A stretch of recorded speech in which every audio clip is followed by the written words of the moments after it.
So, welcome viewers to another episode, a special episode of the Live Long podcast. We're joined today with Chad Jones. Chad Jones is a pioneer in in the smokeless tobacco world.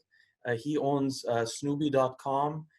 He also has a YouTube channel, a wonderful YouTube channel called Snoopy.com as well, in which he reviews smokeless tobacco products, most notably Snus. He's also a frequent poster on the subreddit that is r/snooze on Reddit. So welcome, Chad. I'm so glad to have you here. Thanks for having me. Before we get started, viewers, I just wanted to introduce to you guys why we are having this discussion. So my channel is mostly about longevity as well as performance. And my viewers know that I'm very interested in cognitive performance and mental well-being. And so this interview falls in line with both of those mandates. Number one, some people do smoke. A few people watching my channel do smoke, but those that do smoke cigarettes are shortening their lives. And the alternatives we're about to discuss here are, at the very least, admittedly harm reduction.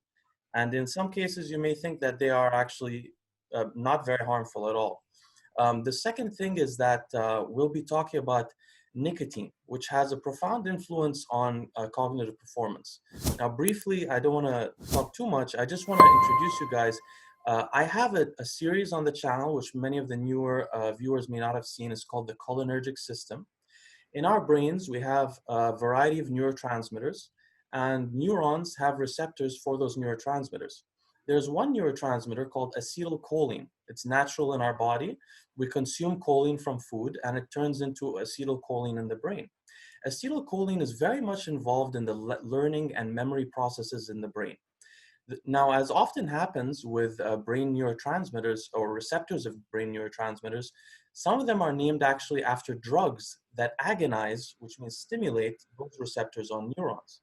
So, for example, the GABA receptors used to be called the benzodiazepine receptors after Valium and Xanax because they were sort of discovered through that. In the same way, the acetylcholine receptors, actually, there's two groups of them. One is called the muscarinic cholinergic receptors, and the other is called the nicotinic cholinergic receptors, which are named after the substance nicotine. Now, what's interesting about this is that couple of things. So from the 1960s onward, it was discovered that nicotine enhances learning and memory, both in animals and in humans, very significantly. More interesting than that, epidemiologic studies showed that smokers had much lower rates of developing Parkinson's disease. Parkinson's disease is a disease in which dopaminergic neurons die off over time through overstimulation or other things like that. So it was learned that nicotine is actually neuroprotective.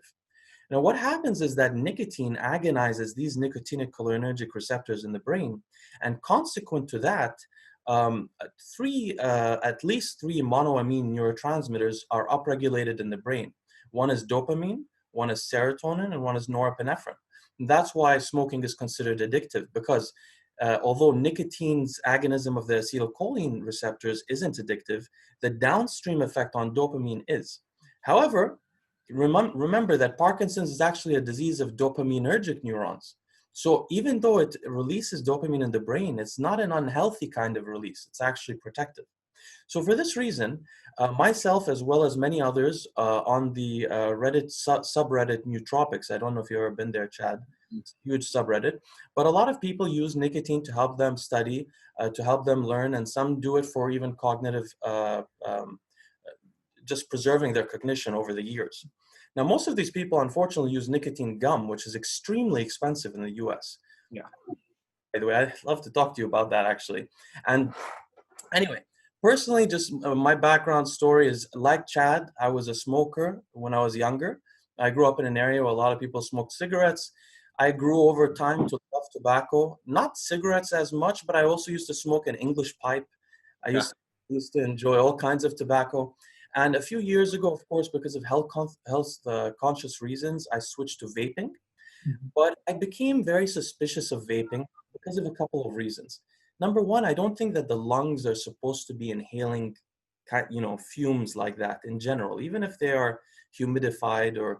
And the second thing is there's not much regulation in terms of the quality of vaping. You don't know what's in those things.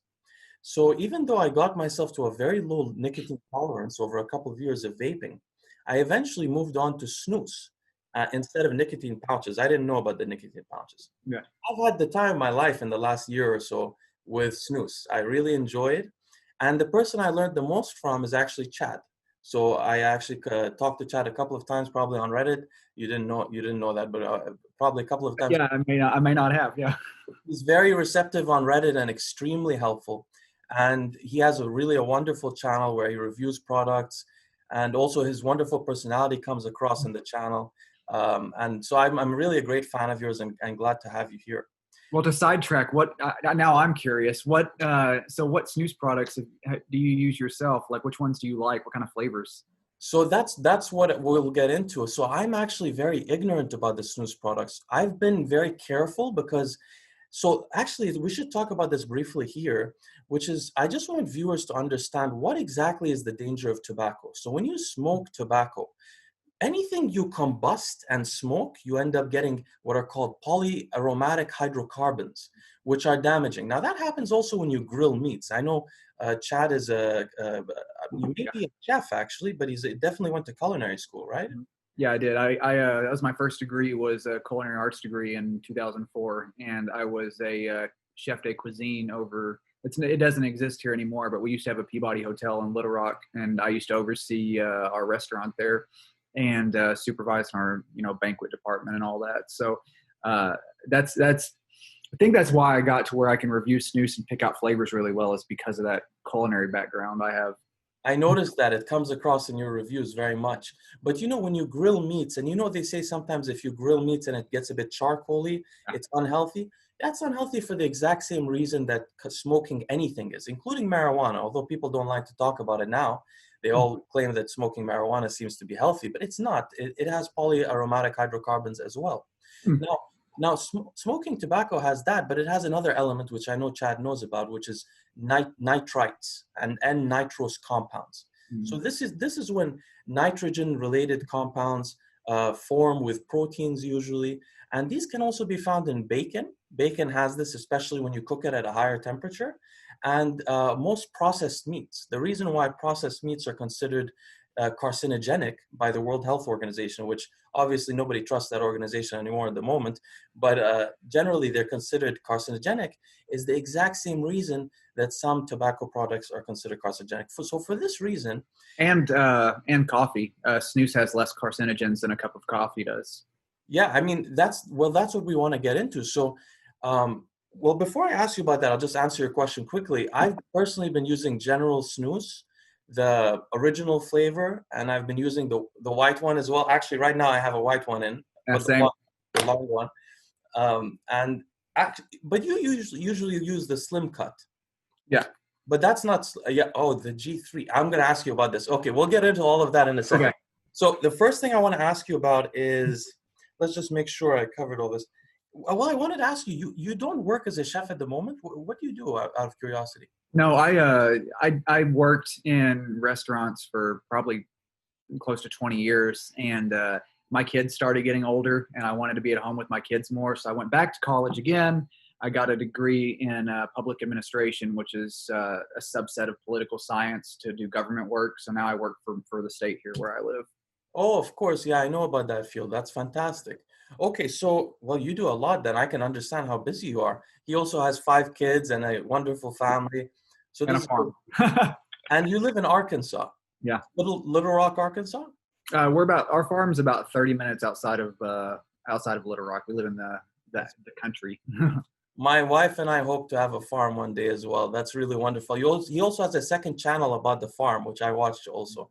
Yeah, So we wanted to, with everything going on, we were kind of concerned with where things were going, so we wanted to get to where we were self-sufficient. So where we are now, we have all organic food that we grow ourselves. We have spring-fed water with fish, so we have access to water, food, solar power, things like that. So it's kind of one of our motivations for moving out here and starting fresh.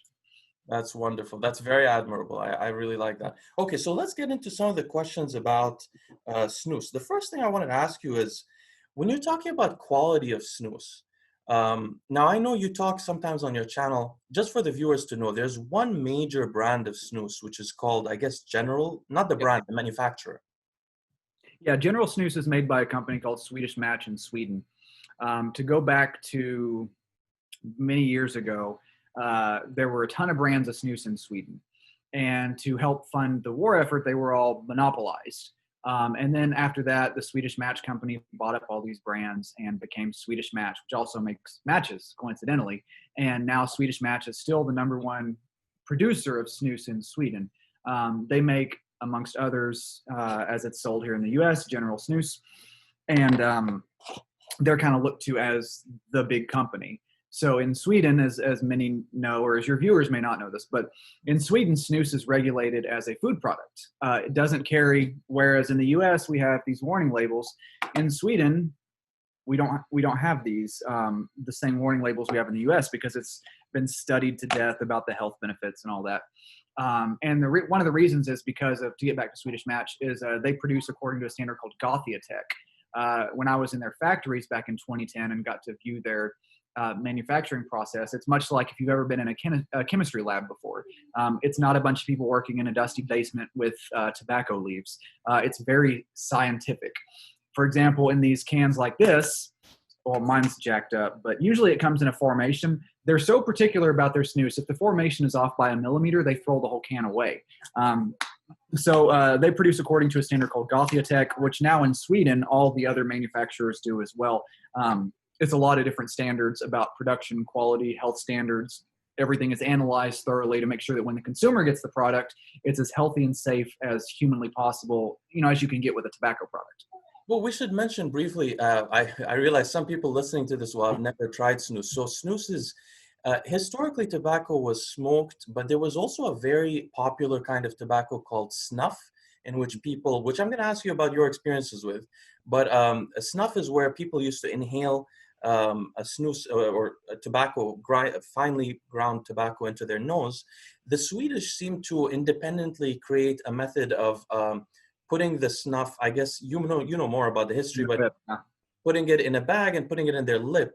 And in Sweden, they have had a dramatic drop in lung cancer as well as cancers in general. And Sweden was the first country to reach the WHO's goal of having under 20% smokers. They were the first country in the world to reach that, thanks to snus. Yeah, absolutely. The first time I came across snus personally, I was a grad student in London, and I remember I'd have to leave between every class. I would go outside to smoke my pipe, and which was annoying. It would take me time, and it was cold, of course. And I went back into class one day, and my Swedish classmate, I always noticed he had like a bulge. Actually, he had it. He used to put his snus here, and I was wondering what he would. But one day he told me, "Hey, Leo, you could try one of these. This probably work out better for you." I was, of course, very averse to it. I thought that it couldn't be that good. I wish that was 10 years ago. I wish I listened to him. Yeah. And so basically, there's a couple of concerns. Tobaccos don't all have the same amount of nitrates and nitrose compounds. It depends on the curing process, as well as whether they're smoked or, the way I don't know the exact details of this, but do you have an impression that Swedish Match has less nitrates or nitrites than other brands? Yeah. Well, I'll go with your first one first, and then I'll do that one. So, well, three things. Let me see if I don't lose myself. My wife hates that my memory is so bad. So back to snuff. Yes, nasal snuff is very popular, especially here in the South. Old church ladies have been using it forever. So that isn't to be confused with dip, which is also called snuff. Dip is the lower lip tobacco. And then to segue into the next thing, American snuff or dip is fermented, which is it's fire cured, which causes the rise in those carcinogens. Swedish snus is pasteurized or steam cured, which doesn't allow that rise, because when you introduce fire to tobacco, that's where the damage comes in. Like with smoking, cigarettes already have a ton of chemicals in them, but adding that fire is what causes them to be so harmful. But as far as the TSNA levels and things go like that, Sweden is extraordinarily transparent about these things. So you can actually pull up charts online to where you can compare TSNA levels with dip or moist snuff and Swedish snus. And you'll see that looking at the parts per million levels, Swedish snus is vastly lower than American moist snuff because of the differences between fermenting and pasteurizing tobacco. So when you talk about moist snuff in the US, are you talking about dip? Is that Yeah, yeah, dip in the US or moist snuff as it's called. So when I talk about snuff, a lot of people think US, but when I use snuff, I use the nasal snuff just because I like that better. Yeah, actually, let me ask you while we're talking about it now, how has your experience been with nasal snuff? I've never tried it, and it is a I real historical thing. I would actually, when I was in college, I found that I would use it a lot before tests, which may go back to what you're talking about with the cognitive effects. Nasal snuff has a quicker hit. People would look at me funny. They think I was doing cocaine, and I'd always have to explain that it's not cocaine. It's not brown cocaine. This is nasal snuff. So you'd always take a bit about the size of a pea and put it on the webbing of your thumb, and you don't snort it. It's kind of, someone told me years ago, it's like if you're smelling a rose, just so you briefly inhale in both sides of your nostrils, but you get a really quick hit with it, with the nicotine, the way it absorbs through the nostrils compared to the slow absorbable through the mucosa in your mouth. But I would always use it before tests when I was in college because I felt like I was on top of my game a little bit more if I had that quicker hit, and I'd have a snooze in as well. So I noticed that this time when I was in school with my grades, I did a lot better this time around than I did. I had about a 4.0 GPA when I graduated this time versus when I was in culinary school, I was around a 3 or whatever. So there may be some benefits to nicotine and cognitive effects. I'm learning from you as I'm doing this as well. Well, I thought, I hope, because I'm going to learn so much from you. I hope I could just give a little tidbit. Let me point out another thing. For Alzheimer's disease, the main medicine that is used to treat Alzheimer's disease, which doesn't treat the actual pathology, but it treats the symptoms, which is the memory deficit, is actually an inhibitor of the enzyme that breaks down that neurotransmitter I mentioned earlier, acetylcholine. So it's called an acetylcholinesterase inhibitor. The main brand is called donepezil. And what that does, see, acetylcholine is the natural neurotransmitter that agonizes the nicotinic cholinergic receptors. But when we take nicotine, we agonize them directly, also separately. So actually, this has in neuroscience and in terms of neurodegenerative diseases, this kind of action is very desirable. Now, I should mention for the viewers, the main side effect, other than this wonderful, profound effect on the brain, is of course vasoconstriction, which means the blood vessels getting a little bit tighter because of the stimulatory effect. But that happens with coffee too. And if you look at the research on coffee, you'll find that coffee is correlated to better brain health, better even cardiovascular health, despite the vasodilatory element. Now, if somebody watching this right now is concerned about the vasodilatory element, you can easily take a medication like a beta blocker, which will block adrenaline's impact on your body, and you will just negate this vasodilatory effect. But getting back to snus, so let me go through a couple of more questions. So does that mean that all of the Swedish snus brands follow a similar process? Like, is it not just Swedish Match, but any other Swedish brand that we could consider of similar quality? Yeah, Gothiatech became the industry standard by Swedish Match. The only one that really does it different, there's one GM Tobacco that makes Odin's Snus in Siberia and things like that. They use a special type of, I can't remember what it's called. It's a type of fermentation they use mixed with pasteurization, but their TSNA levels are still lower than the American dip products. But higher than Swedish Match. Yeah, higher than Swedish Match, but lower than the American dip products. But Gothiatech became the industry standard, which is why whenever we talk tobacco harm reduction, we always say look to Sweden, because Sweden has become the model, because they don't have the products we have in the US. They have just snus. So it's a really good independent case study because we can look at it. It's very controlled because all they have there is Swedish snus and cigarettes. So when we say that snus was a major factor in them lowering the population of adult smokers, we can definitively say that because that's one of very few products there. Now with nicotine pouches coming in, we don't have the kind of studies we have with snus, but I would predict that in the coming years, nicotine pouches are going to play a factor in that around the world as well, given how much they're selling now. Yeah, I will definitely want to ask you more about nicotine pouches. I just want to get through some quality questions first. Okay, we've covered that. Uh, and we've, so when you talk about American snus, you're talking about dips. So that answers my question there, because I've heard Well, you warn against American snus. to clarify, Because there's also American brand snus, right? correct. In the U.S., there's American Moist Snuff, which is Copenhagen products like that. There's and within that, there's a subset of American dip products that are owned by Swedish Match. Swedish Match owns a company called Pinkerton, which produces Timberwolf and products like that, and they use a type of pasteurization. So their products are safer than other dip products, not as safe as snus. There are American snus products. I always like to say American snus because I don't consider it real snus. There's Camel and Skull and now Grizzly. There used to be Marlboro, but it's not made anymore. There also used to be Copenhagen, but it's not made anymore.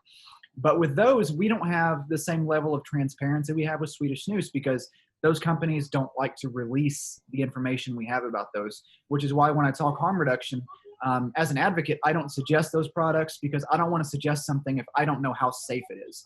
If I don't know the company is going to be 100% transparent, I don't want to suggest that as an alternative, whereas I can with the Swedish products because I know everything that's in them, how they're made down to the step.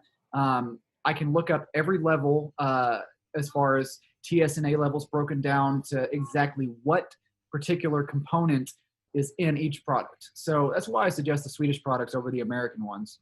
And the other reason is that the American snus products, when they launched those, their campaign was when you can't smoke snus instead. And my goal is ultimately to help more people quit smoking and switch to snus. So I don't want snus to be viewed as a supplement for those who are smokers. I really hope people who are smokers can view it as a replacement instead of a supplement. I approached it personally as a supplement when I was a smoker, and then it became a replacement. So in the end, as my friend, I don't know if you'll see this video, but as my friend Rick used to always say, the snus will always win. Yeah, I mean, to be honest, I just want to tell viewers, if we do have any smokers listening to this, it is easy to quit smoking with snus, and you don't have to. We'll get into those nicotine high strength ones later, but you don't need to use those either. It really is very satisfying, and it has so many advantages. Even it doesn't bother you so much. You can do it almost all the time. Now, I just want to mention another thing. My last health note is that Swedish snus has only been correlated weakly to rises in pancreatic cancers. No oral cancers. I've looked into the studies quite a bit. Even though the warning labels mention the chance for oral cancers, this is mainly just because of the outcomes of American dip, which clearly does cause oral cancers. As far as I will get you this study. I don't know if you've seen this one yet, but in the Annals of Oncology, they cleared snus of the pancreatic cancer risk. Yes, I've also exactly. Yeah, I've also come across that. So that's okay. why I said weekly, because it's not even, and just so you guys understand, like biologically, why would it be correlated to cancers? It's a simple issue of those nitrate compounds or nitrite compounds. Those things, see in the body, we have two kinds of things. I'm sure you've heard of an antioxidant, right? So an antioxidant, what does it do? It neutralizes reactive oxygen species, which are reactive because they need to get an electron to become neutralized in the body. Otherwise, they can cause harm. Specifically, they can cause damage to DNA. Now, we have reactive oxygen species everywhere around us, not just from fumes from cars and everything else, but also from our foods. But there's also another species called reactive nitrogen species, and that's what we're concerned about here. And a person who's concerned about that, first of all, as I said, no evidence except for the pancreatic cancer, and even that, as Chad rightly pointed out, there's some disagreement about that. And also, and even in the original studies, it's weakly correlated to it. Yeah. Also, you could be supplementing your diet with compounds or supplements that deal with reactive nitrogen species. In fact, this is one of the things I'm going to mention to Chad in a little bit as an idea for a snus product. But anyway, we'll continue. I wanted to ask you, real quick, another one I wanted to, I will get you a link to this study as well. But they've also found that the way snus affects the pH balance in the mouth, it actually can promote an oral environment that's actually healthier than a non-tobacco user through the way snus manipulates the pH in your oral cavities. Well, this sounds fantastic. I would love to do that. Oh, thank you so much. Your wealth of knowledge, really. So I want to ask you a couple of more questions. What is a chew bag? I don't know what this is. You mentioned it sometime on your channel. So years ago, in the early days, whenever Skull Bandits came around, the EU was kind of nervous about Swedish snus, and eventually enacted, whenever Sweden joined the EU, there was a ban on Swedish snus. So Sweden joined the EU and said, we'll join the EU if we can keep our Swedish snus in our country. That's fine.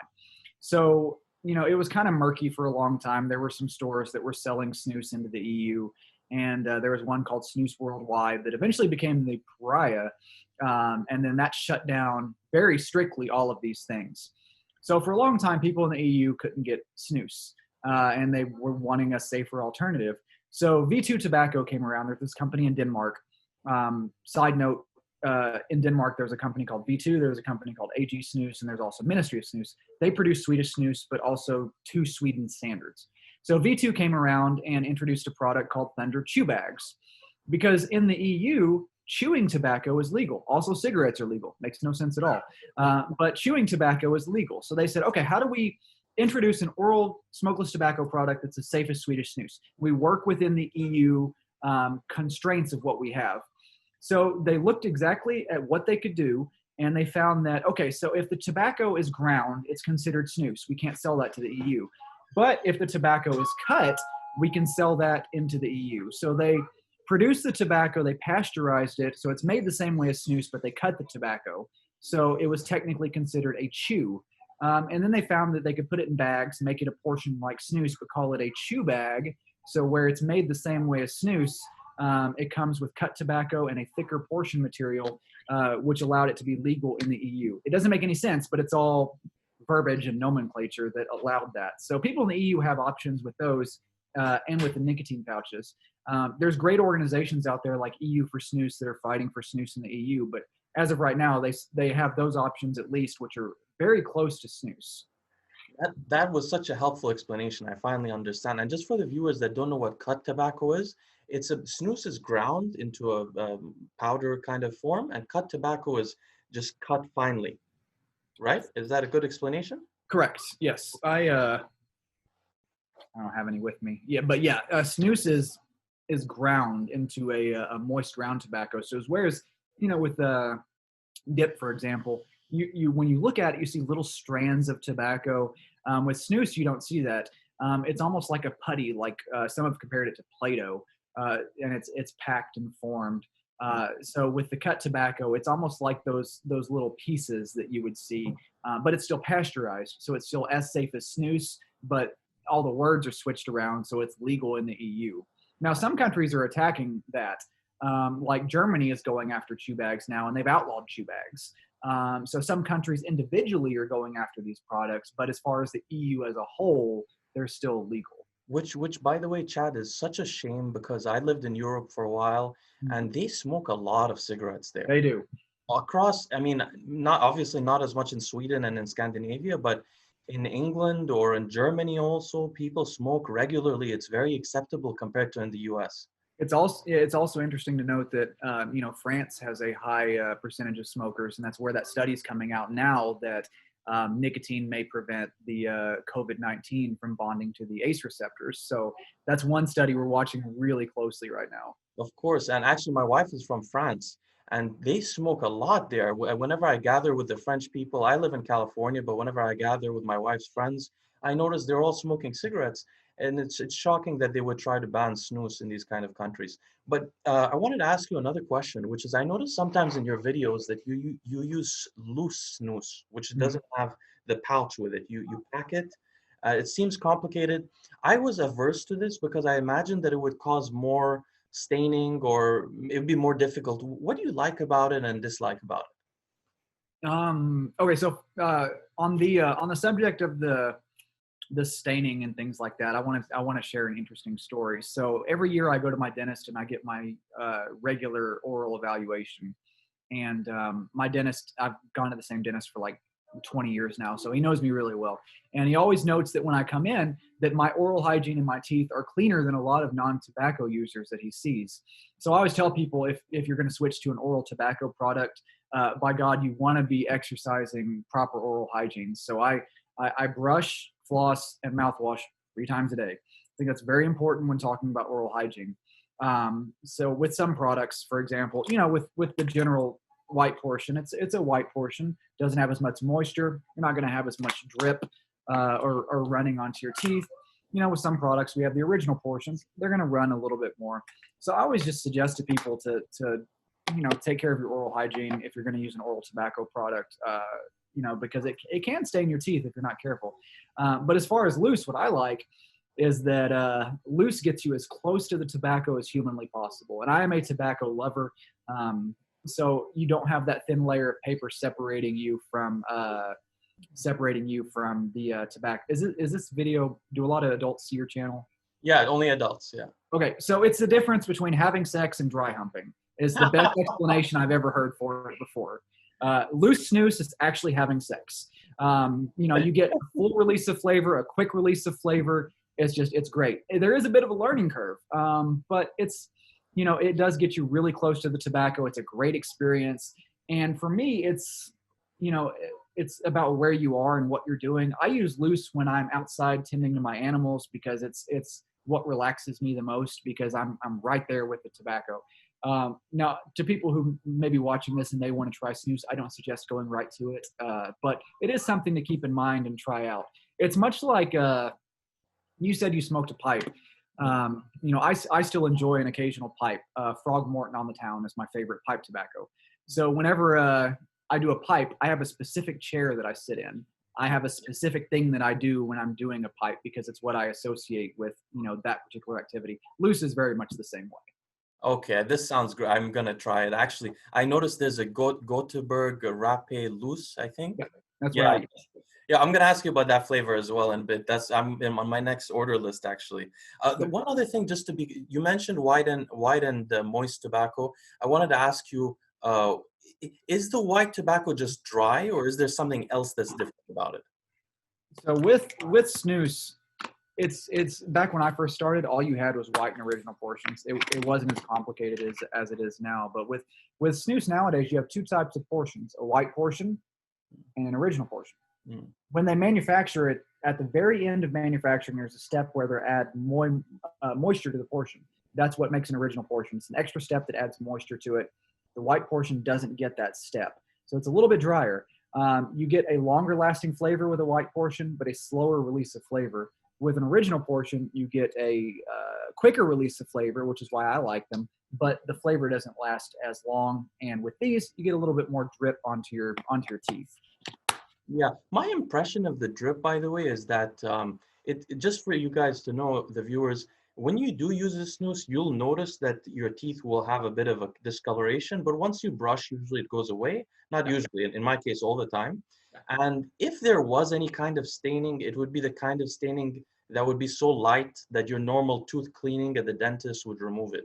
Yeah. So it's not a kind of, and that's why sometimes my videos, for the viewers to know, if you ever see my teeth look a bit yellow on the side, that's because I was just using snus before I made the video and didn't brush this afterwards. Okay, so I have a couple of more questions. Yeah, why do some manufacturers do not? Okay, we should talk about portion size also, which is that some portions are slim and some are the norm, I guess, the traditional one. Personally, because of you, actually, I switched over to the narrow ones. They're way more comfortable for me. Yeah, so you have, with snus, you have a regular size portion and a slim size portion. So when the portion snus came out in the 70s, they were all this. There was nothing else. So back in 2010, I think 2010, Swedish Match introduced what was called the Lab Series. And they did this extensive study with people to find out what they liked and what they didn't like. And they found that people wanted a portion that was more slim and more discreet. Now, I will argue that any snus is discreet because I could have two on each side and nobody would notice. But slim portions to the user feel more discreet. And they also have a more narrow and slim fit in the lip. So some people are conscious about, you know, thinking if they put something in there, everyone's looking at them. So, you know, they make people feel like they're using something more discreet. They have a slimmer fit in the lip and they're much more comfortable, which is why I use them almost exclusively myself. Do you think in Sweden is it more popular to use the normal portion or the slim portion? Because you have a lot of Swedish contact and stuff. I know in Sweden, I think for Swedes, a lot of it's price, because when we look at sales in Sweden, We see products like the X range are doing really well, and products like Nox are doing really well. So I think people in Sweden care more about price than anything. Mm. And then you have to look at age groups and demographics, because the older snoozers like to use their loose, the younger snoozers like their slim white portions or their white dry products and things like that. But slim portions are extremely popular, and we can tell that because virtually every new product that's introduced nowadays comes in a slim portion. So I would assume that it's more popular to use those myself. Interesting. Okay, I'm gonna get into some questions now that I find very interesting. But before I do, the last question about quality, um, I wanted to ask you. I noticed that you use Odin's. Is it melon or lemon or lime when you're drinking alcohol? When you drink beer. Mhm. Um, that Odin's is the one that you mentioned has a little bit less stringent standards, right? That's the Yeah. GN tobacco. Okay, so you don't mind it sometimes. You take the risk just because you like the refreshingness of the flavor, right? Yeah, it works well. I'm an IPA drinker and I like the taste of lime, so it's something I'll use on occasion, or a nicotine pouch of lime, for example. So, with GN's products, they do use that type of fermentation, but they do it in such a controlled way that they're able to keep their TSNA levels lower. So, it's not something I would use all the time myself. I personally mostly use Swedish Match. I mean, that's all I got with me most of the time is Swedish Match brands, just because I've been in their factory, so I feel more comfortable using their stuff because I've watched how they make it. Now, the GN, just for the viewers to know, we'll talk more about brands and flavors in a little bit, but GN has a really wide array of flavors. Like, Yeah. I don't think anyone else has that many. So that's why it's, I guess, more attractive. Now, I want to ask you some general questions. First things first. So when I was in college, that Swedish fellow that I knew, he always put his snus up here. Mhm. Is there a reason you put it, for example, here? I followed you just from watching you. I started putting mine here. Is there a reason? Sometimes when I want the flavor very quickly, I put it in the back, Yeah. which will get more drip. Is there a reason people put it in specific places, and what's most It, common? it's interesting that where you put it and even how you put it in your lip is regional dependent. For example, like in Norway, where they use a lot of Odins in Siberia and Epoch and stuff like, or Lif now. Like before I put a portion in, I always like to pre-wet, get it ready, and then put it in. Now, in some countries like Norway, the younger market will dry their lip before they put it in, and they put it in the middle. So a lot of it depends on the age and where you are and stuff like that. The older, more experienced users tend to put it to the side and places like that. I think for me, it's always been I'm less self-conscious. I feel like if I have it right there above my two biggest teeth, I think people are probably going to notice it a little bit more. So it feels better for me to use it on the side. So do I. That was the same thing I thought. Now, another question I have to ask you is why do you always keep it on one side? You don't switch. I switch. I was just curious why you just got used to that one I area. have well, this is for years. This was my favorite side, just because that was where I started doing it, and I didn't start switching until probably a year or two ago, and then I'll mix it up and go from there. But it just depends. But recently, I've started switching that up. We did a study here not too long ago, and we found that a large chunk of people do switch and alternate. Most people don't put them on the bottom. And Mm. I guess to explain to your users, Swedish snus is meant to go in the upper lip, because in your upper lip you have less contact with the salivary glands, so you're not going to have as much drip. If you put it in your lower lip, you're going to have a lot more contact with your salivary glands. It's going to juice up a lot. Now with snus, it is safe to swallow because it's pasteurized, so you can swallow your saliva and it's not going to upset your stomach. But with dip or American moist snuff, they always put it in the lower lip, and they spit, because if they swallow the spit of a fermented tobacco product, it's going to cause a lot of stomach issues. Yeah, potentially gastric cancer with those kind of extreme. Absolutely. Okay, so another question I wanted to ask you is, so you have an interesting. I've noticed this on your channel. You sleep with a white portion of snus, or you see. Do you do that often? I started years ago doing that. because I heard, and you may know more about this than I do. I don't know why this is the case, but um, whenever I sleep with a snooze in, I always sleep really well, which doesn't make much sense to me because nicotine is supposedly a stimulant. But I always sleep better when I have a snooze in, and the dreams that I have whenever I have a snooze in are outstanding. So I wouldn't sleep without one now, considering how exciting my head is at night. Actually, I've never tried it myself, but there is a tremendous amount of research on the use of acetylcholine agonists, such as nicotine, to induce what do they call that? Like when you have a dream, but you're able to control your dream, or you're Oh, it's lucid dreaming. lucid dreaming, yeah. Yeah, absolutely. There are many studies on it. Aficionados of lucid dreaming like to use cholinergic agonists to do that. So that's what you were experiencing. That's totally true. There's a lot of research on it, actually. But I sleep a lot better that way. I love it. That's fantastic. So another thing I wanted to ask you, and this one I was very confused about, and one of the reasons I wanted to talk to you. So when I've only been using snooze for about a year, but whenever I have my snooze in, I take it out to drink anything, even just water, because my feeling is that when I drink the water, it somehow reduces the taste of the snooze. Or in not, but even especially if it's not water, if it's something else. But you actually drink beer while you have your snooze in there. Do you not notice an effect? Yeah, and a lot of people do. Whenever you drink, usually a lot of times your drink will disperse throughout your mouth, so it's going to wash a lot of that flavoring out of whatever tobacco you're using, which may be why the flavors don't last so long. So yeah, I notice it as well. Okay, it's not just me. Okay, I was wondering. Okay, so I wanted to ask you also. Um, so basically, one question about ordering snooze for most of my viewers are in the US. I wanted to know, I use one website which you've recommended. I don't recall what it's called, but which websites can people use to get their snooze? Which are the most reliable ones? So as far as in the U.S., for those who want to try snooze, you can get it locally, a very small amount of products in the General Snooze series.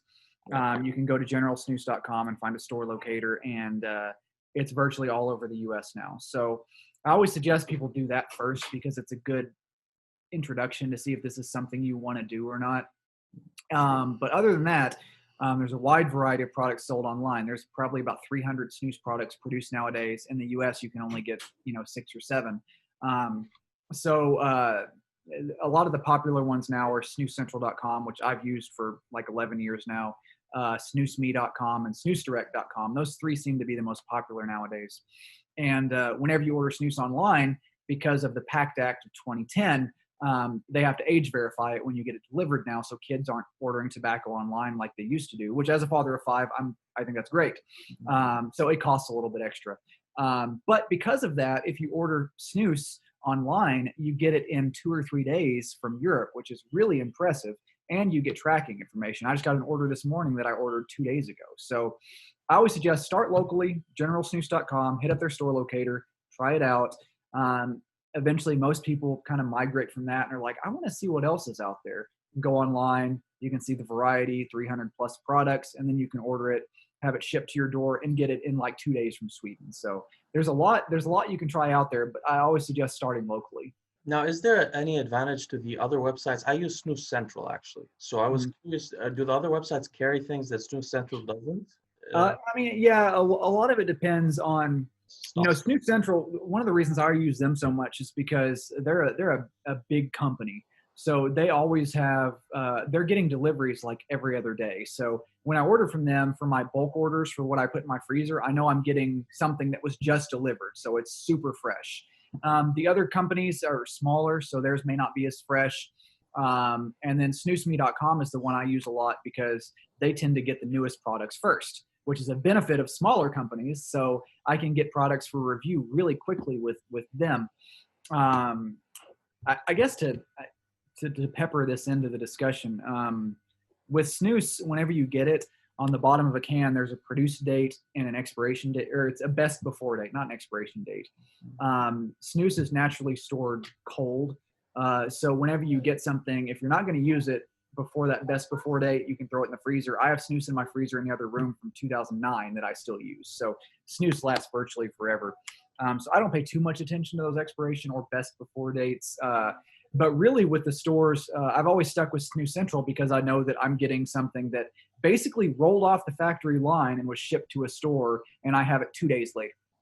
Fantastic. And I wanted to ask you about freezing snus. So I recently froze some of my snus that I'm not using currently, and I was, upon your recommendation from your channel, I was curious. I've never actually used it after freezing it. Does it maintain the quality? How does it taste Yeah. different after? Now, generally with snus, after you freeze it, I've noticed that nicotine levels will degrade over time. Depending on how you freeze it, though, the flavor will preserve pretty well. If it's something that I just got and I may not like it at that moment, or it's something I'm going to use later, I'll just throw it in a bag and throw it in the freezer. If it's something I'm going to freeze for longer than a year, then I'll vacuum seal it. I have one of those food savers that you put it in and it sucks the air out and keeps it like vacuum sealed. So I mean, it generally will preserve flavor pretty long. I've got open right now, I have a can of my Snoopy Brandy Alexander from 2017 that I vacuum sealed, and it tastes the same way as it did the day it rolled off the production line because I vacuum sealed it. So you actually take it out of the box and then vacuum seal it in a package? No, I vacuum seal the cans as a whole. Okay. Like not the rolls themselves as they come. So if it comes like this, I won't vacuum seal this. Yeah. I'll separate the cans out and then vacuum seal them flat so I can stack them in the freezer. Oh, fantastic. This is very helpful information. Thank you so much, Chad. Okay, so I wanted to ask you also, so let's discuss this high nicotine snus phenomenon. So first of all, just for the viewers to know, there's usually, I mean, actually, maybe you should say, what are the normal nicotine standards? So with snus, in the beginning, most snus was what we call regular strength now, which was 8 milligrams per gram of nicotine. That's your regular products like General Snus. And there were some back then that were strong or extra strong, which is between 12 to 17 milligrams per gram of nicotine. Now, to backtrack, that was for the long, and the reason I talk about the super strong products was because back then that was all that we needed as advocates, because we found that we could get a 2-pack a day smoker to quit smoking with extra strong snus. So nowadays, you have extra strong, you have extreme 22 milligrams per gram, and then you have ultra strong, which is like your Siberia and things like that, which are 43 to 45 milligrams per gram. So the main reasons that I don't advocate for those products is because people can quit smoking with extra strong snus. We've seen the hardiest smokers quit with those. 2, we don't really have any studies on those. So at this time, without being able to say what using that high levels of nicotine for prolonged periods of time does to the body, I just don't personally feel comfortable suggesting that to people. And then the other thing is that most snus comes in regular strength to strong to extra strong. So I always tell people, if you get hooked on those products, you desensitize yourself to nicotine. And there's only like 5 or 6 of those where there's 300 other strengths. So if you kill your nicotine tolerance, you don't get enjoyment from lower levels of nicotine. Yeah, and there is such a thing as nicotine tolerance. How it works is literally if you agonize, although this is a very interesting concept actually in terms of neuroscience. So most neurons have receptors, and most neurons' receptors downregulate when you agonize them. Interestingly, with nicotine, and specifically with acetylcholine, the original neurotransmitter, actually what happens is they upregulate over time. So now I'm talking about at a normal dose. I should mention, guys, just for the viewers to know, there's a U-shaped curve in terms of memory and learning in terms of nicotine. Too much nicotine does not improve memory and learning; it goes down. Too little, there's a sweet spot in between. So number one, there's no reason to be overdosing on nicotine if you're thinking it's going to improve your cognition. But anyway, so I wanted to ask you, how do they make these things extra strong? Is it the tobacco, or are they adding nicotine to it? There's certain parts of the tobacco that they can use where like the tips of the leaves that have higher nicotine, and then there's ways they tweak like the pH and things like that to make these products, to enhance the nicotine in these products. So it depends on what types of tobaccos they're using. There's some tobaccos that are naturally lower, some tobaccos that are naturally higher. So it really depends on what they're using and then what they're doing to the pH level to tweak it to make the products absorb and release faster and feel stronger. We've noticed with nicotine pouches, for example, which don't contain any tobacco. These are tobacco-derived nicotine products added to plant fiber like eucalyptus and pine fiber and things like that. People are noticing that they feel a quicker release of nicotine with these products, or a stronger release of nicotine, because of how the pH is regulated in these nicotine pouch products. So a lot of it has to do with the pH regulation, and then back to snus, what kinds of tobacco, what parts of the tobacco they're using, and things like that. Now, just a personal anecdote. When I first started, I bought 2 packs. Like Chad actually said, I went to a store nearby and they had General Snooze, the regular version, and they had the white version, and they had the extra strong version, which I don't know exactly what it's called. But I bought that, and it took me months. I still haven't finished that can. It's extremely strong, and that's not even the one you're talking about. That's Ultra or Siberia or anything like that. That's the normal strong version. I mean, of course, I had been vaping for a couple of years before this, so I wasn't, my tolerance maybe went down, but that's a really strong product. I think it's, now you use the Lab product, Lab 06, if I recall correctly, after eating sometimes, Yeah. which I stick to regular strength and strong full time. I don't go over that, but for some reason, like the Lab 06 is an extra strong product. It's 20 milligrams per gram of nicotine. So to me, I always equate it like when I was a smoker, you always wanted a cigarette after you ate. And I always heard that it aided digestion. I don't know if that's true or not. That's not my area of study, but I always heard that. And I always feel that if I use an extra strong snus after I eat, I get that same sensation as if I had a cigarette. It's a nice sensation after you eat. I know exactly what you mean. I'm going to order the Lab 06 just because of your recommendation to try it out, although I don't feel like I need the extra strong ones. Last thing I want to ask you about the strength thing is the Siberia. Now, this has been causing a lot of discussion. I see a lot of people on the subreddit talking about Siberia. Is it Russian, first of all? It's made by GM Tobacco in Sweden, yeah. Oh, really? So it's GN tobacco is what makes Odin. So a little bit less stringent standards in terms of the fermentation. Right. But there are, just to throw this out there are products in Russia. There are nicotine pouch products that are made in Russia and sold there, which have high levels of nicotine, 100 milligrams per gram or higher. And we're still looking into those because a lot of those products, there's been news reports coming out of people being hospitalized and there's been reports of some people dying. And we don't know if it's associated with those high levels of nicotine. I don't suspect it is, but a lot of it may be due to how they're made and their production standards, which is why I always tell people, keep with products that you know how they're made because they're a lot safer.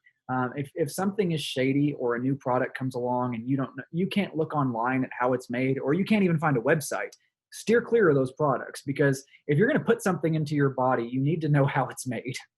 Absolutely. I was actually going to ask you about those Russian nicotine pouches in a second.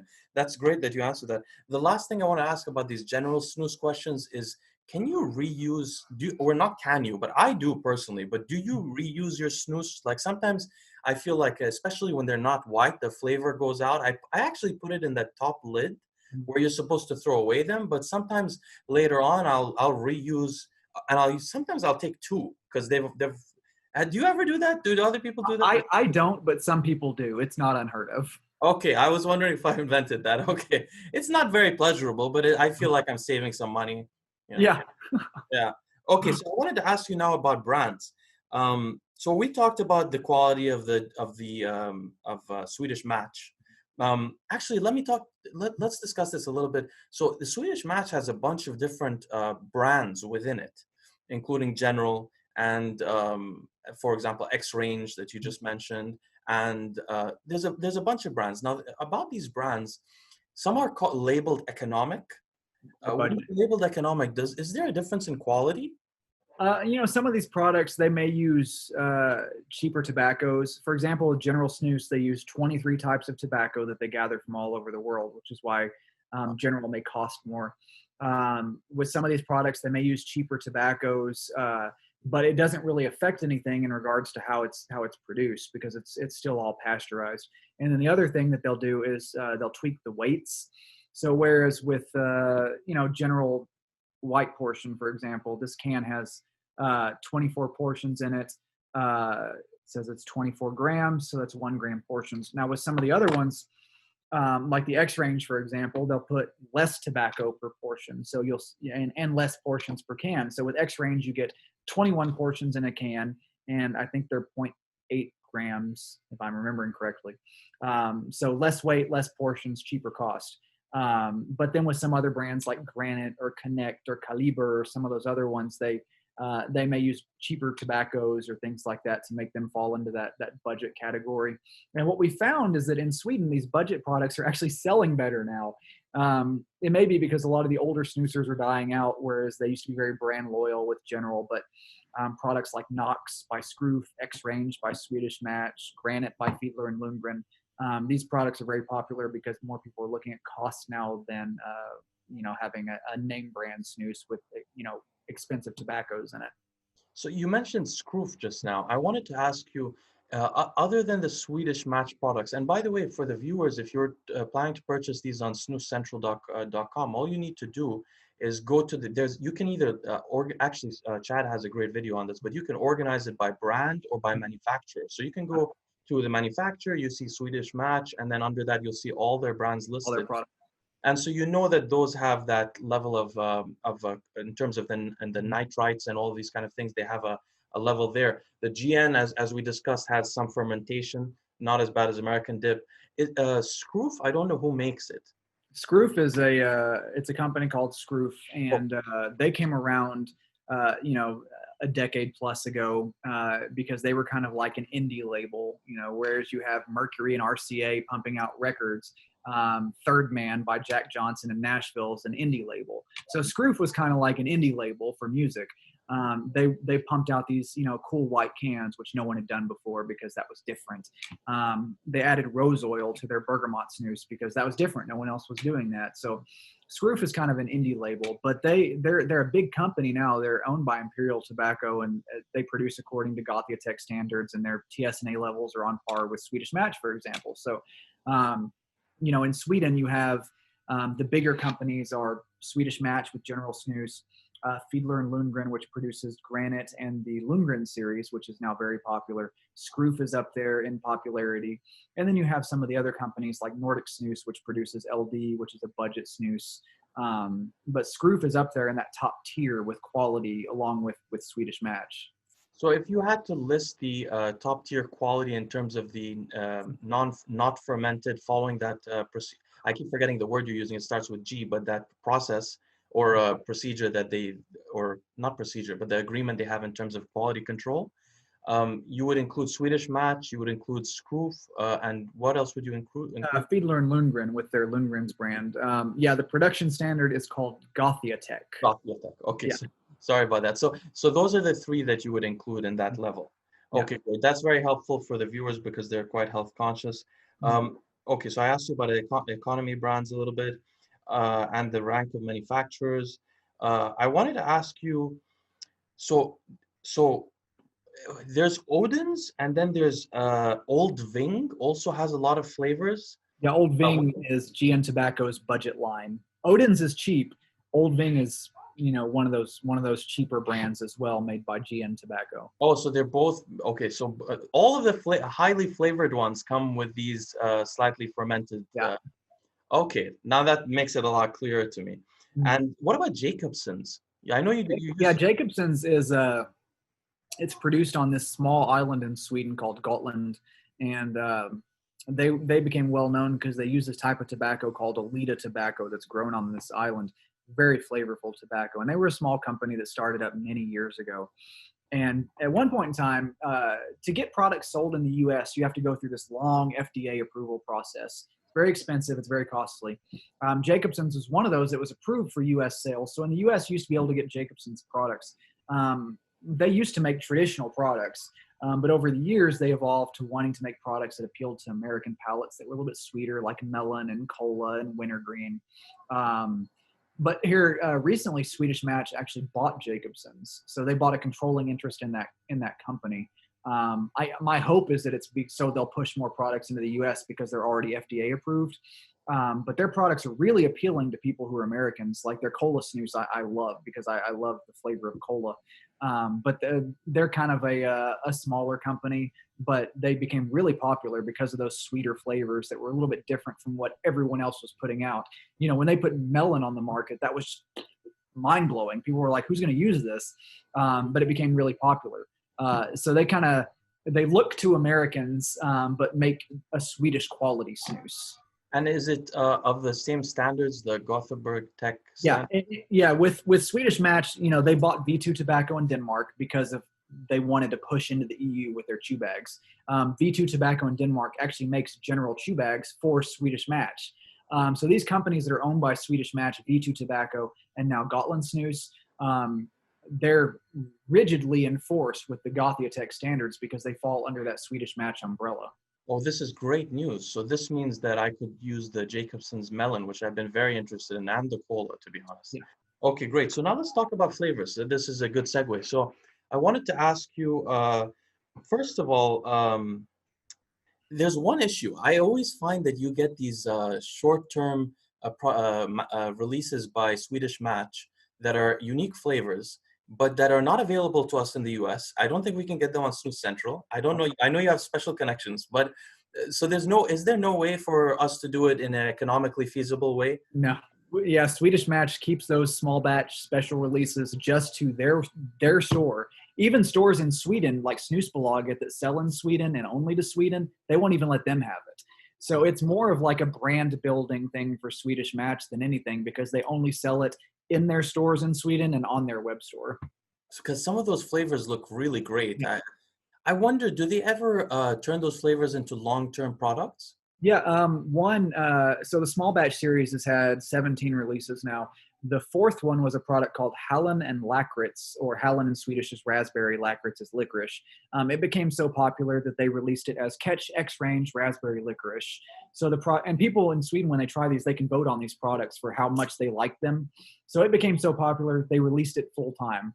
One was, they had an apple mint one. They ended up releasing that one in the G4 series.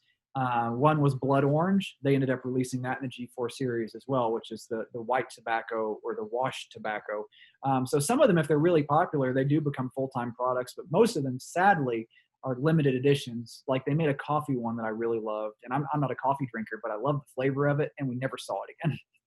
The G4 series, is that an economic series from Swedish Match? It's up there in cost with their other brands. It's a costlier brand because they use that water-based process to refine the brown tobacco into white tobacco, so it costs a little bit more to make it. Yeah, it's all white, right? It's completely white tobacco. So with nicotine pouches, those are all white, but they have plant fiber in them. And then you have white tobacco, which is G4 and Epoch, sold in Denmark and Switzerland, which is a type of tobacco where they just wash the brown out of it.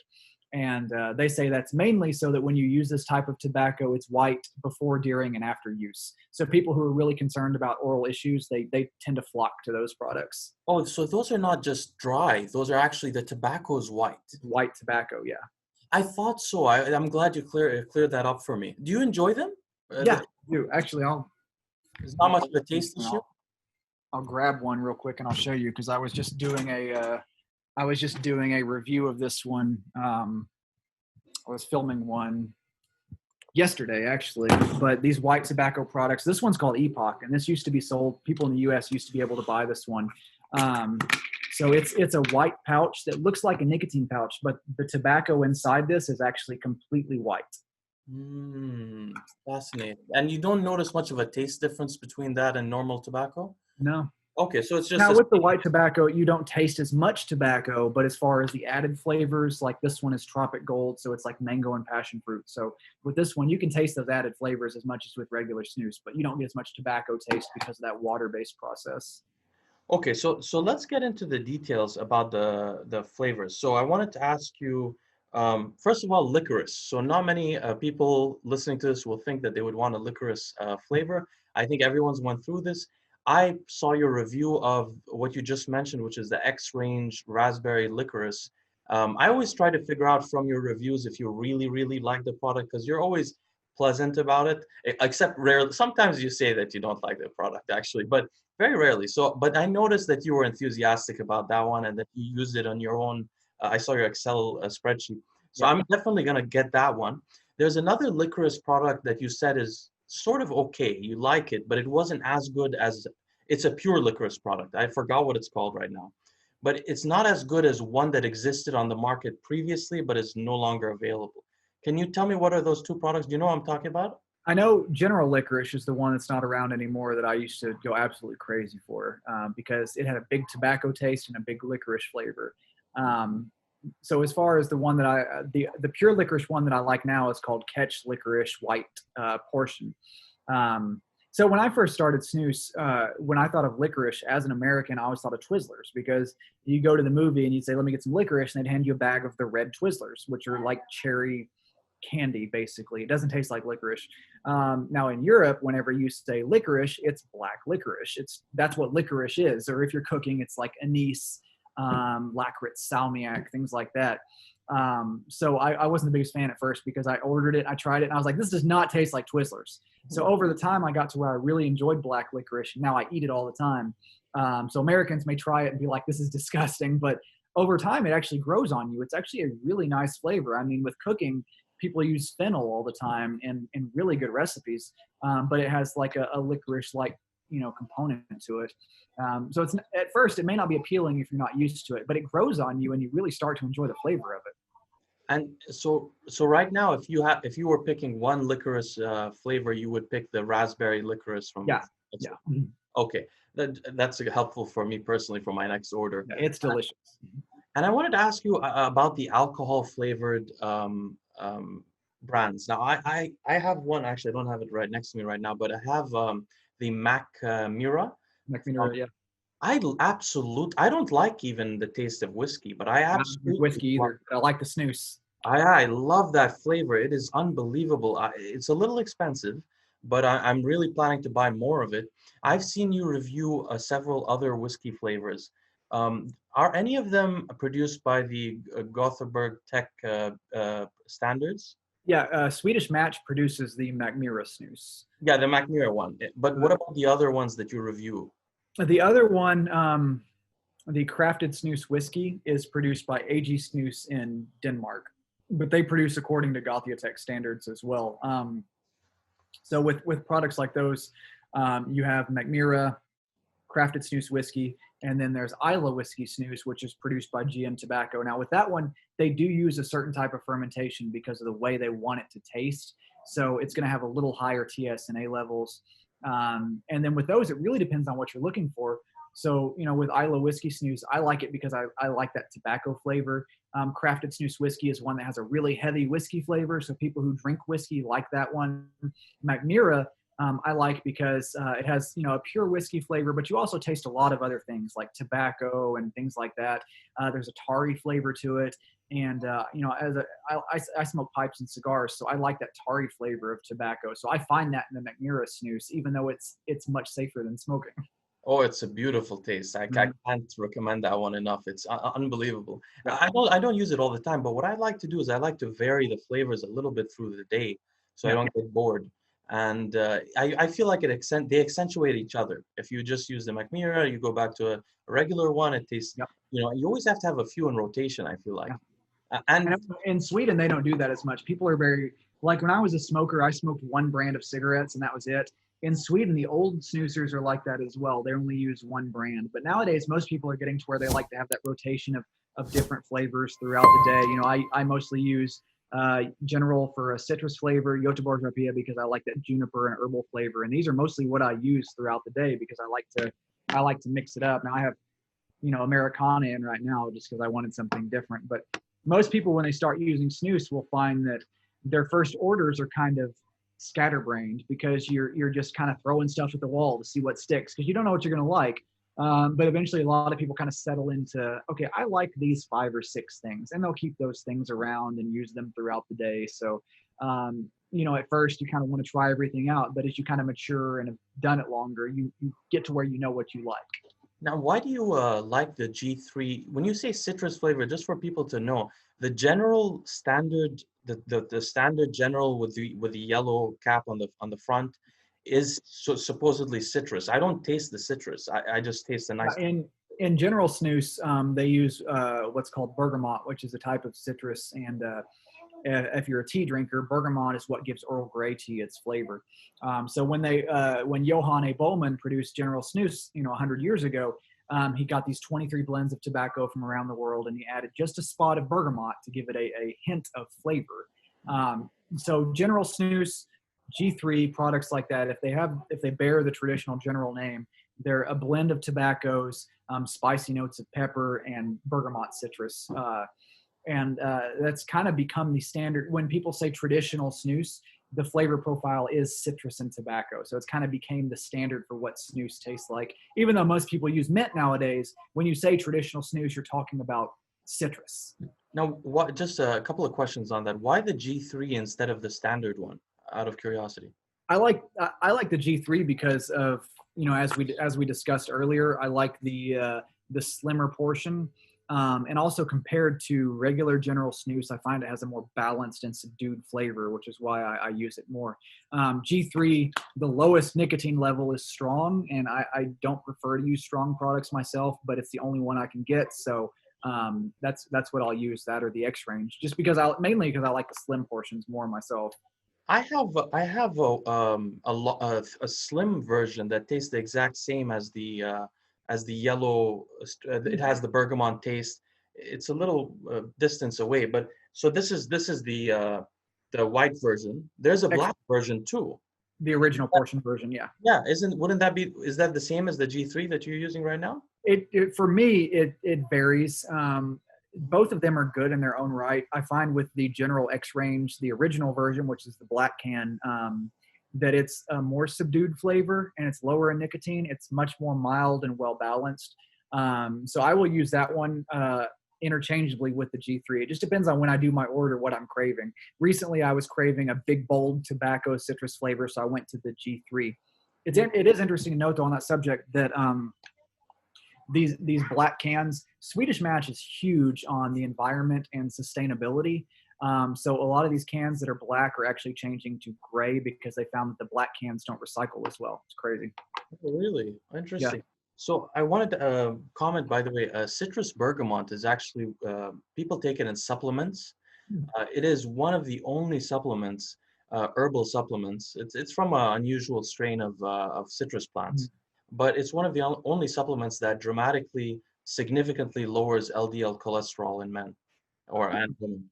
So I take citrus bergamot supplements. Most of my viewers do as well, and it's a very powerful, surprisingly powerful, or lowers triglycerides, LDL cholesterol.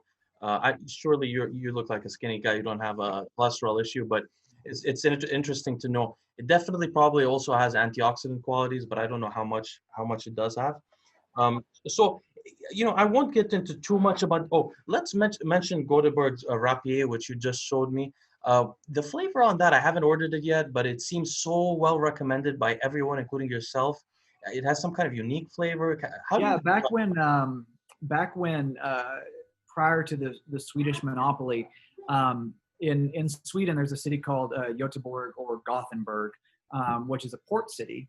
So people back then, all these people would go out on their sea adventures, and they would collect various spices and herbs from all over the world to season their tobacco with, and that's where you get a lot of these unique brands.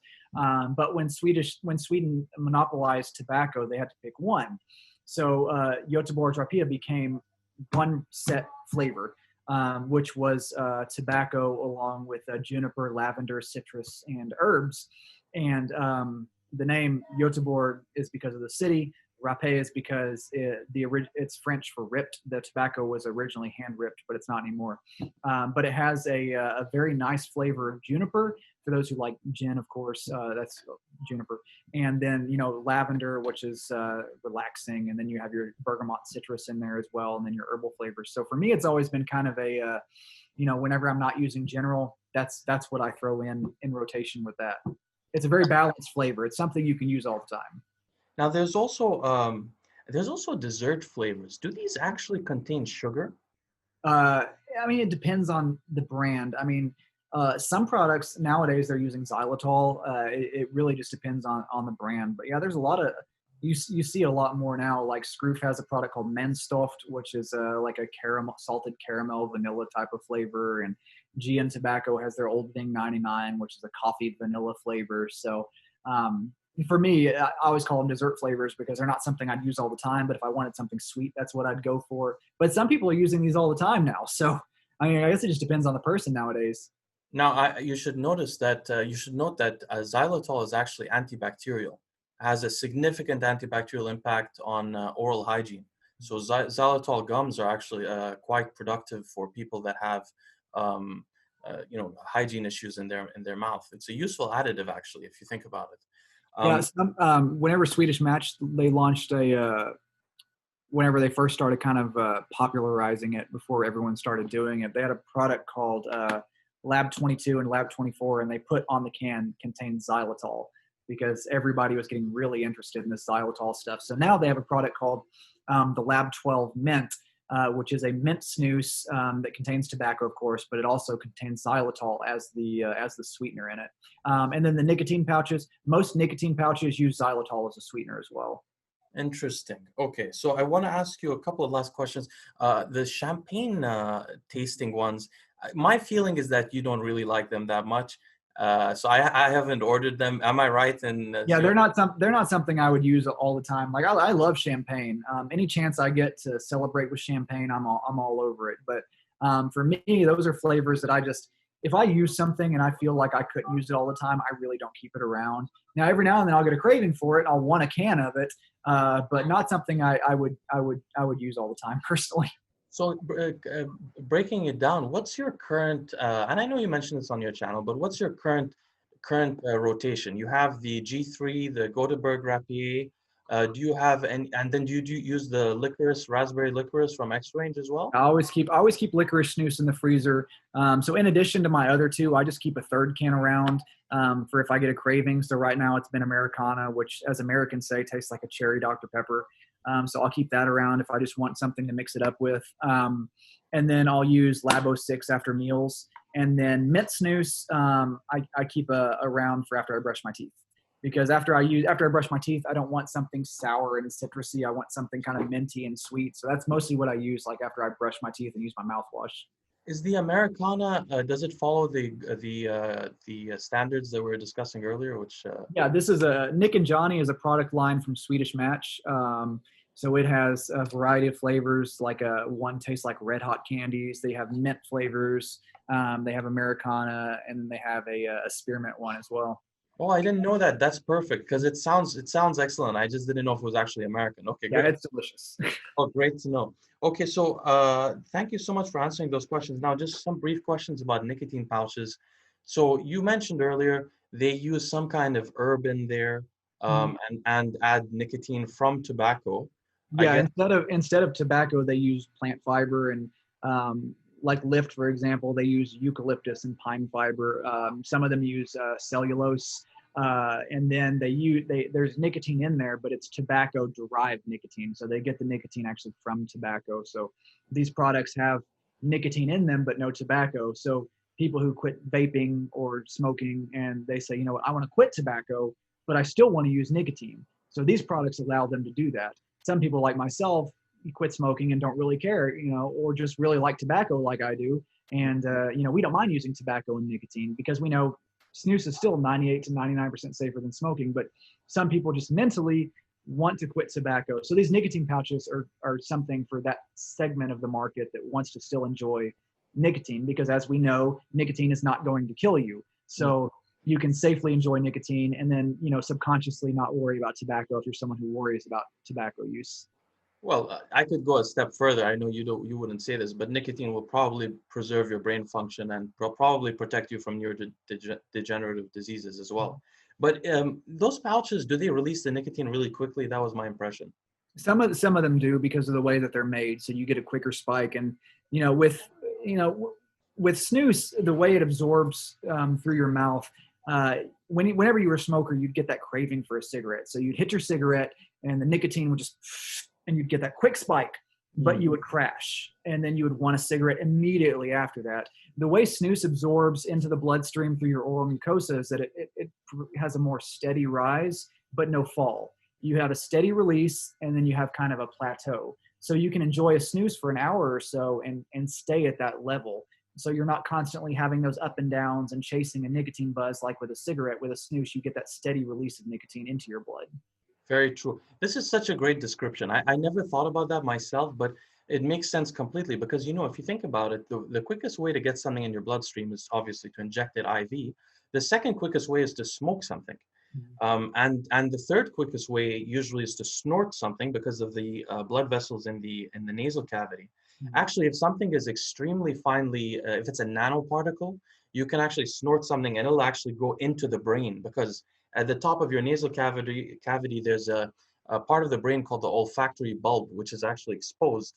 And so cocaine or nicotine, like a snuff, Enough, yeah. doesn't actually go to the brain. It's too big. So, but it actually gets absorbed here. But with the great thing about snus is that it stays in your oral cavity and gets absorbed quicker than if you ate something, but not that quick. So you don't have this come down quickly, and you're not chasing that buzz. Like Mhm. exactly, I really like that as well. So I wanted to ask you, what are for my viewers? Many of them don't use tobacco and don't understand how wonderful tobacco really is, actually. But so I wanted to ask, what are the brands that you'd recommend people try out in terms of the nicotine pouches? As far as nicotine pouches, the most popular ones in Sweden and what we're seeing around the world right now is the Lift series. Lift is incredibly popular, and they've been very transparent about how it's made, so we know exactly what plant fibers are in it. So Lift has become very popular because it has a wide variety of flavors like lime, mint, berries.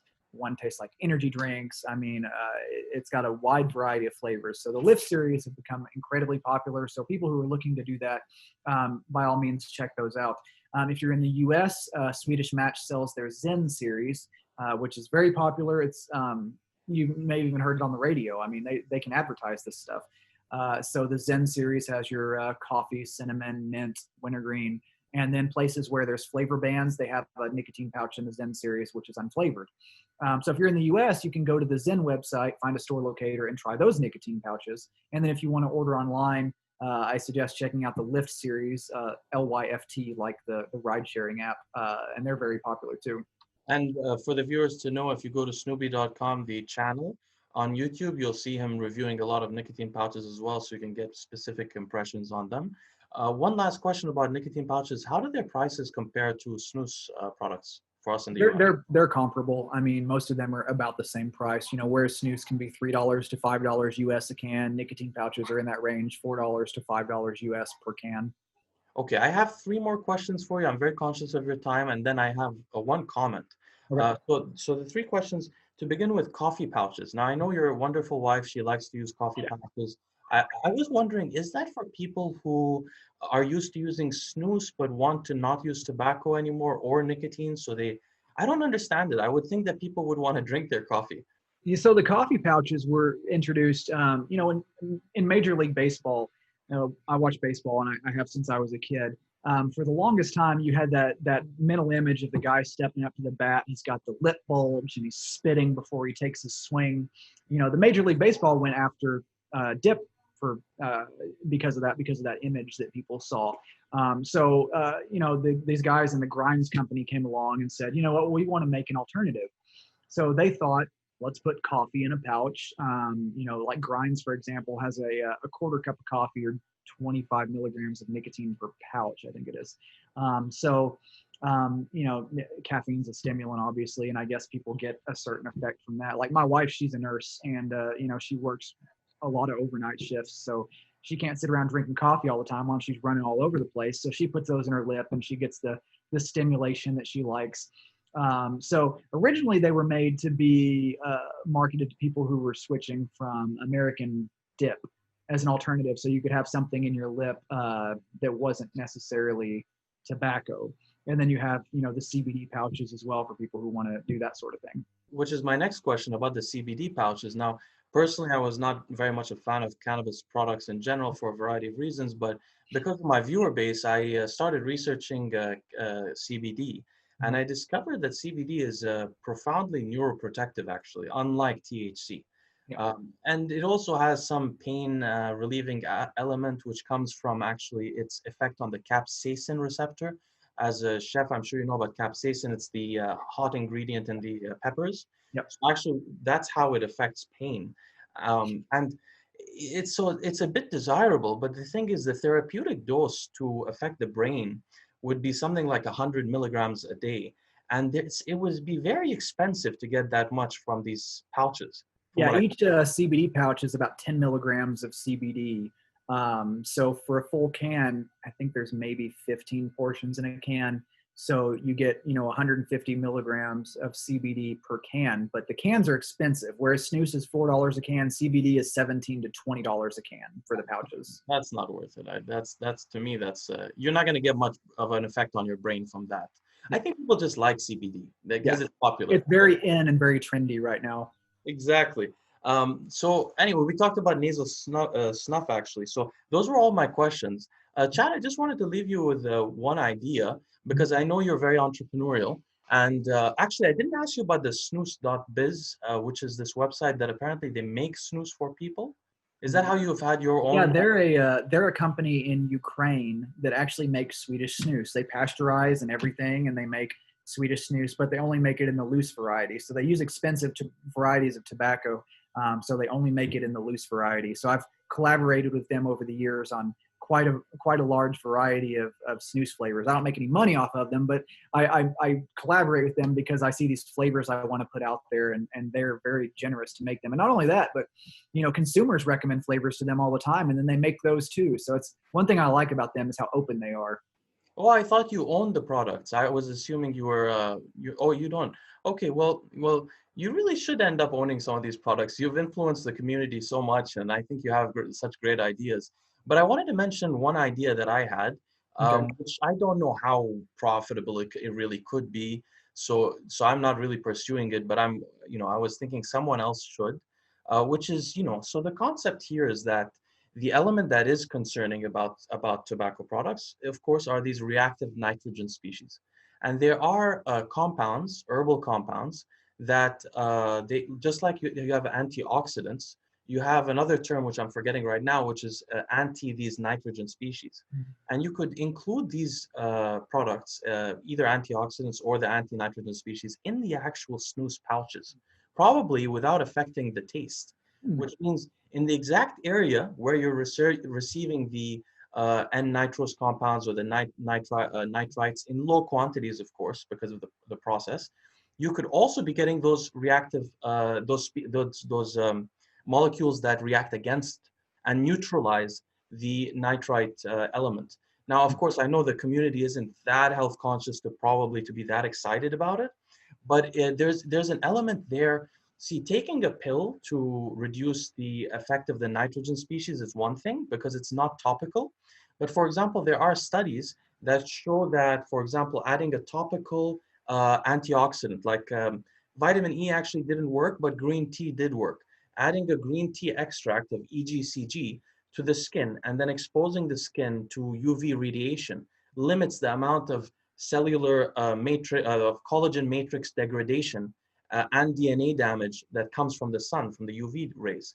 So actually topically putting on certain antioxidants can reduce the oxidation at the area.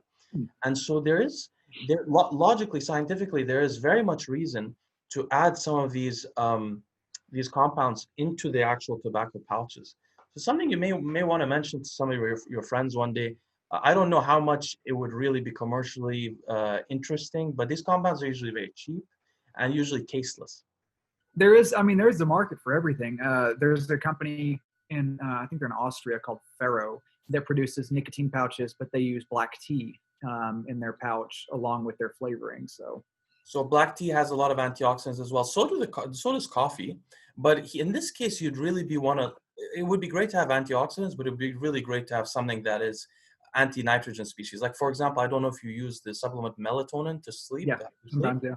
You do? So melatonin is very productive against nitrogen species. But what's unique about melatonin is it crosses the blood-brain barrier very well. So it neutralizes oxygen species and nitrogen species in the brain, which prevents degradation of the brain over time.